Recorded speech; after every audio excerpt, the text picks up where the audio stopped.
Kembali lagi kita di hari Jumat ini untuk mengulas indikator-indikator standar yang ada di MetaTrader kita. Fungsi dan tujuannya tentunya untuk memaksimalkan hasil dari transaksi-transaksi yang kita lakukan. Menyambung dari Pak Cucun yang sudah membahas tentang moving average kemarin, hari ini kita juga akan membahas tentang moving average, tapi kita tambah di depannya dengan kata simple. Simple moving average. Tentu saja, ini semua adalah persembahan dari Monex sebagai your number one financial partner. Oke, baik. Kita akan coba langsung membahas tentang simple moving average. Bagaimana sih simple moving average ini bisa kita maksimalkan untuk mengambil setiap posisi yang harus kita ambil di pasar? Tentu saja kita harus tahu bagaimana kita menggunakan dari simple moving average ini sendiri. Atau secara umum kita bisa menggunakan moving average atau simple moving average ini untuk apa? Yang pertama adalah mengetahui tren atau sebagai petunjuk tren. Nah, tren akan naik atau tren akan turun, ini kita bisa memantau atau melihatnya dari simple moving average.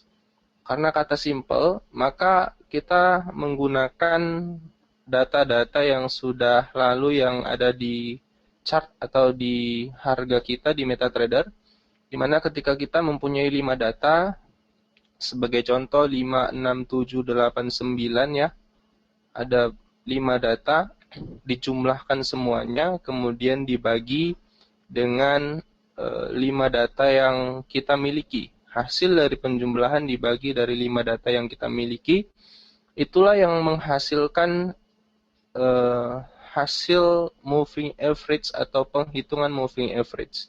Ini yang diadopsi dari simple moving average. Yang pertama, kita gunakan untuk mengetahui petunjuk arah tren atau petunjuk tren ya. Tren naik dan tren turun. Yang kedua, sudah sangat umum sekali, pasti semua mengharapkan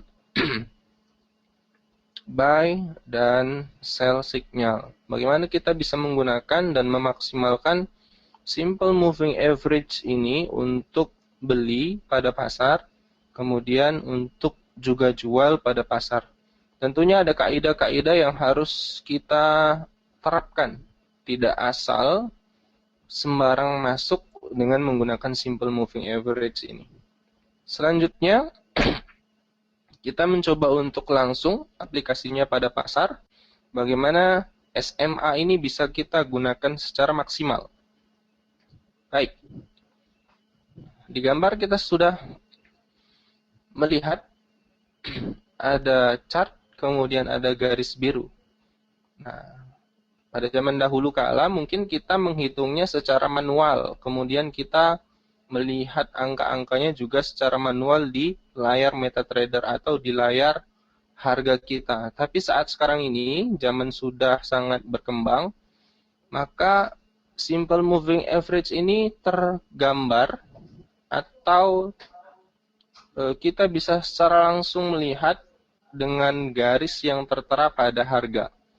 Itu adalah garis rata-rata pergerakan harga yang terhitung secara otomatis yang bisa kita gunakan secara praktis. Begitu ya mungkin kira-kira. Nah, di sini ada pergerakan harga. Kita lihat harganya dulu. Kita kesampingkan garis SMA warna biru. Ketika harga bergerak mulai naik dari wilayah rendah di area ini, oke. Kita ketahui harga bergerak naik tidak langsung kuat naik, ya. Tetapi harga memiliki tingkat koreksi-koreksi yang bisa kita perhatikan dari laju pergerakan harga itu sendiri. Sebagai contoh, harga sudah mulai naik dan membentuk high baru, tapi tidak langsung bergerak naik, melainkan harga koreksi. Oke. tidak terjadi satu kali, tapi terjadi lagi berkali-kali. Kita ambil contoh harga bergerak naik lagi, membentuk high baru setelah melewati high sebelumnya di wilayah ini. Ya. Kemudian harga koreksi kembali. Nah, dan harga melanjutkan tingkat kenaikan lagi. Dan menariknya, high sebelumnya juga dilewati. Nah, ada kesempatan bagi kita yang menggunakan SMA ini atau Simple Moving Average ini untuk mengambil setiap tindakan ketika harga jatuh atau ketika harga koreksi. Nah, baru sekarang kita melihat moving average-nya. Di mana ketika harga jatuh, ternyata rata-rata dari pergerakan jatuh atau koreksinya itu pas berada pada garis SMA yang kita plot di area harga ini. Dalam hal ini kita menggunakan simple moving average untuk periode 20 di time frame daily. Oke, setiap harga mengunjungi kembali MA yang sudah kita plot di sini, maka ada kesempatan kembali untuk masuk di pasar. Sebagai contoh, di sini sudah memiliki option atau kita memiliki signal beli. Stop loss tentu saja kita harus meletakkan di area low sebelumnya. Naik profit oke. Koreksi biarkan saja. Ketika harga menyentuh ke area MA, maka di situ kita kembali melakukan eksekusi beli. Stop loss tentu saja area low sebelumnya yang menjadi acuan untuk kita meletakkan stop loss. Begitu juga harga sudah membentuk high baru dan koreksi lagi ke area garis sebelumnya, maka stop loss juga ada di wilayah ini. Area buy tentu saja di wilayah dari si moving average atau garis moving average. Dan selanjutnya ketika harga terus mengalami kenaikan, sampai pada tingkat ketika kita membeli pada wilayah ini, dan stop loss kita kena ya di wilayah ini. Nah, berarti sudah juga kita memiliki trend atau direction trend atau petunjuk arah bahwa harga sudah tidak lagi meminati harga tertinggi. Ini artinya ada beberapa kali kita mengambil kesempatan untuk melakukan eksekusi beli dan hanya satu kali di sini kita melakukan kesalahan di mana stop loss kita terjemput oleh pergerakan harga. Secara sederhana, kita bisa menggunakan simple moving average ini dengan aturan demikian. Di trend up ya, atau SMA berada pada trend up. Oke, kita coba lanjutkan. Karena ini hanya membalikkan kondisi, di mana jika kita melihat tadi kondisinya up, di sini kita melihat kondisinya lagi trending down, dan di area-area kita memplot SMA20 ini, kita bisa mengeksekusi untuk melakukan posisi jual setiap harga mengunjungi koreksi kembali ke area MA. Pak Dwi, mungkin ada tambahan atau ada pertanyaan, silahkan. Ya, mengenai time frame itu juga disesuaikan Pak Judi ya. Nah, begini, sedikit tips untuk penggunaan time frame. Kenapa kita menggunakan periode 20 pada time frame daily? Kan itu menjadi pertanyaan.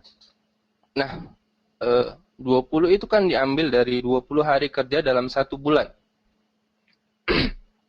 Di mana merata-ratakan harga setiap 20 pergerakan harga atau setiap 20 periode pergerakan harga itu sendiri.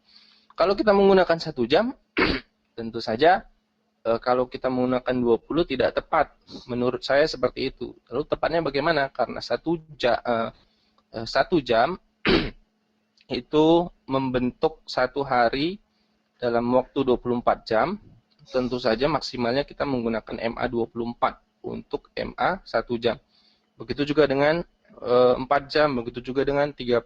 Kalau bisa kita sesuaikan sehingga dalam penggunaan MA ini kita bisa maksimal melihat pergerakan harganya. Kemudian ada satu lagi. Ada sering bertanya, kalau MA up, oke. Kalau MA down, oke, begitu. Lalu kalau MA flat bagaimana kan begitu? Saya punya satu contoh di sini. Oke, ini adalah garis moving average sama SMA 20 yang kita gunakan. Kemudian kenapa di sini kita memutuskan untuk mengambil posisi beli? Nah, kenapa kita memutuskan untuk mengeksekusi posisi beli pada wilayah harga rendah di sini? Kita juga sudah pernah mempelajari tentang Bollinger Band. Nah, ini kita bisa combine antara MA dengan Bollinger Band. Jadinya menjadi seperti yang kita perhatikan di sini. Oke. Pada MA flat, biasanya pergerakan harga itu akan menyebar akan menyebar pada simpangan baku yang terhitung dalam Bollinger Band, atau lebih kita kenal dengan upper band atau lower band, di mana ketika MA flat, harga akan menyebar ke area upper band, kemudian balik lagi ke lower band, dan begitu seterusnya sebelum harga membentuk downtrend atau uptrend. Kenapa kita mengambil posisi beli di sini? Karena kita lihat MA dalam kondisi flat dalam artian kita bisa melihat harga dalam kondisi yang datar di area ini, kemudian harga sampai pada stick di lower band.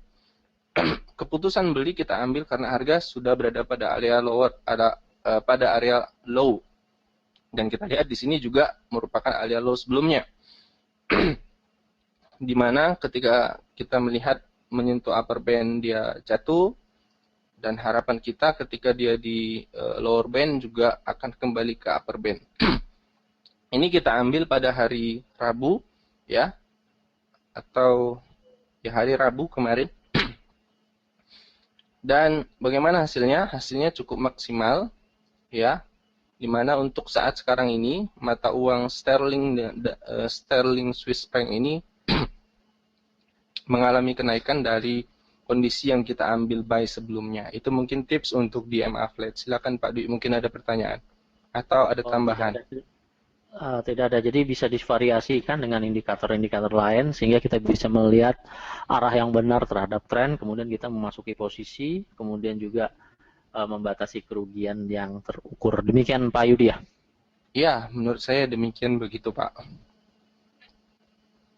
Dan ini mungkin juga saran buat Pak Cucun yang seneng buat AI ya. Gimana bisa mengcombine, kemarin kan cuma 2, uptrend dengan downtrend. Mungkin dengan flat begini bisa juga diambil. Terima kasih ya, Pak Dwi. Iya, nanti mudah-mudahan Pak Cucun untuk men-share EA-nya pada hari pada hari Kamis minggu depan. Mungkin kita akan di-share Pak Yudi EA-nya. Kita tunggu. Oke, terima kasih Pak Yudi. Ya. Morning briefing kali ini sangat bermanfaat juga bagi kita semua untuk mengingatkan kembali bagi yang sudah trading atau yang ingin melaksanakan pengambilan posisi, sehingga manfaat dari moving average ini betul-betul bermanfaat untuk membantu kita untuk melihat arah tren ke depannya seperti apa. Karena ini dasar ya, dasar sekali. Namun kadang-kadang dasar kita lupakan nih, tapi kita refresh lagi informasi ini, sangat berguna Pak Yudi untuk kita. Terima kasih Pak Yudi, morning briefing kali ini saya rasa cukup sekian. Semoga seluruh informasi ini dapat menambah wawasan atau mengingatkan kembali terhadap indikator-indikator default yang sebetulnya sangat berguna bagi kita semua. Terima kasih rekan-rekan semua, selamat pagi dan selamat bekerja.